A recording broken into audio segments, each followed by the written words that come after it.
Top director SS రాజమౌళితో కలిసి pan world SSMB 29తో అలరించేందుకు సిద్ధమవుతున్నాడు Mahesh Babu. ప్రస్తుతం శరవేగంగా షూటింగ్ కొనసాగుతుంది. ఈ క్రమంలో నెక్స్ట్ స్కెడ్యూల్లో మహేష్ బాబుతో ఇంట్రెస్టింగ్ షూట్ ను ప్రారంభించబోతున్నారంటే జక్కన్న. ప్రస్తుతం ఆ వార్త ఫిల్మ్ సర్కిల్స్ లో చక్కర్లు కొడుతుంది. ఎస్ఎస్ఎంబి 29 చిత్రాన్ని పాన్ వరల్డ్ చిత్రం నిర్మిస్తుండటంతో సినిమాలో కేవలం ఇండియాలోని లొకేషన్సే కాకుండా ఫారెన్ లోను కథకు అనుకూలమైన ప్రాంతాల్లో షూటింగ్ ను జరుపుతున్నారు. ముఖ్యంగా ఈ చిత్రం అడ్వెంచర్ యాక్షన్ ఫిల్మ్ గా రూపుదిద్దుకుంటుండటంతో అమెజాన్ అడవులు, సౌత్ ఆఫ్రికాలోని కొన్ని ప్రాంతాలను షూటింగ్ కు ఎంచుకున్నారు. ఈ క్రమంలో ఇటీవల కెన్యాలో షూట్ చేయాలని రాజమౌళి టీం యోచించింది. కానీ అక్కడ ప్రభుత్వం విధించిన ఆంక్షలతో తాత్కాలికంగా ప్రస్తుత స్కెడ్యూల్ ను నిలిపివేసినట్టు తెలుస్తుంది. కెన్యా స్కెడ్యూల్ షూట్ ఆగిపోయిందని ప్రచారం జరుగుతున్న వేళ మరొకవైపు హైదరాబాద్ బయట ఒక సాంగ్ షూట్ కు ప్లాన్ చేస్తున్నారంట రాజమౌళి. అయితే సాంగ్ లో కేవలం మహేష్ బాబు మాత్రమే ఉండేలా సోలో సాంగ్ ను షూట్ చేయబోతున్నారట. ఇందుకోసం భారీ సెట్ ను కూడా ఏర్పాటు చేశారని అంటున్నారు.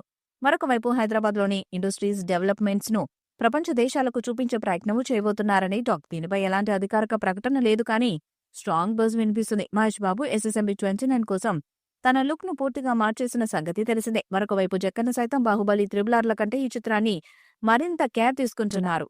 ఇప్పటికీ కొంతమేర షూటింగ్ ని కూడా కంప్లీట్ చేశారు. హైదరాబాద్, కర్ణాటక, ఒడిశా, సౌత్ ఆఫ్రికాలో చిత్రీకరణ జరిగింది. అయితే ఈ సినిమాకు సంబంధించిన ఫస్ట్ లుక్ పోస్టర్ ఎప్పుడొస్తుందా అని అభిమానులు, ఆడియన్స్ ఎంతో ఆసక్తిగా ఎదురు చూస్తున్నారు. ఆగస్టు 9వ తారీఖున మహేష్ బాబు పుట్టినరోజు సందర్భంగా విడుదల చేయబోతున్నారని కూడా తెలుస్తుంది. టాలీవుడ్ లోనే ఎస్ఎస్ఎంబి 29 చిత్రం తొలి 1000 కోట్ల బడ్జెట్ సినిమాగా రూపుదిద్దుకుంటుంది. ఈ సినిమాకు నిర్మాత కేఎల్ నారాయణ 1000 కోట్లకు పైగా వెచ్చిస్తున్నారు. దుర్గా ఆర్ట్స్ బ్యానర్ లో నిర్మిస్తున్నారు. ఈ చిత్రంలో మహేష్ బాబు సరసన గ్లోబల్ బ్యూటీ ప్రియాంక చోప్రా నటిస్తుండటం విశేషం. మలయాళ స్టార్ పృథ్వీరాజ్ సుకుమారన్ కీలక పాత్రను పోషిస్తున్నారు. ఎంఎం కీరవాణి సంగీతాన్ని అందిస్తున్నారు. తాజాగా మరొక ఇంట్రెస్టింగ్ న్యూస్ తెరపైకి వచ్చింది. ఈ చిత్రంలో మహేష్ బాబుకు తండ్రిగా కోలీవుడ్ స్టార్ యాక్టర్ ఆర్ మాధవన్ను తీసుకున్నారట జొక్కన్న. అంతకుముందు ఆ పాత్ర కోసం నానా పటేకర్ ను సంప్రదించగా ఆయన తిరస్కరించడం జరిగింది. ఇప్పుడు మాధవన్ను మహేష్ బాబుకు తండ్రిగా ఫైనల్ చేశారని ప్రచారం జరుగుతుంది. ప్రస్తుతం ఈ స్కెడ్యూల్ చిత్రీకరణలో భాగంగా మాధవికి సంబంధించిన సన్నివేశాలున్న నేపథ్యంలోనే ఈయన కూడా సినిమాలో భాగమైనట్టు తెలుస్తుంది.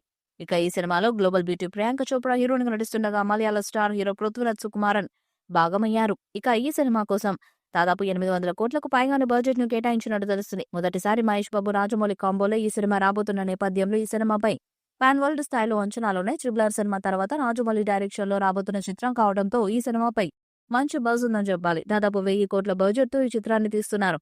మరి ఈ చిత్రం ఎలాంటి రికార్డ్స్ ను క్రియేట్ చేస్తుందో చూడాలి. ఈ వీడియోపై మీ అభిప్రాయాన్ని కామెంట్ బాక్స్ లో తెలియజేయండి. ఈ వీడియో మీకు నచ్చితే లైక్ చేయండి, షేర్ చేయండి, కామెంట్ చేయండి. మరిన్ని అప్డేట్స్ కోసం మన ఛానల్ సబ్స్క్రైబ్ చేయండి. నోటిఫికేషన్స్ కోసం పక్కనే ఉన్న గంట సింబల్ ని కొట్టండి.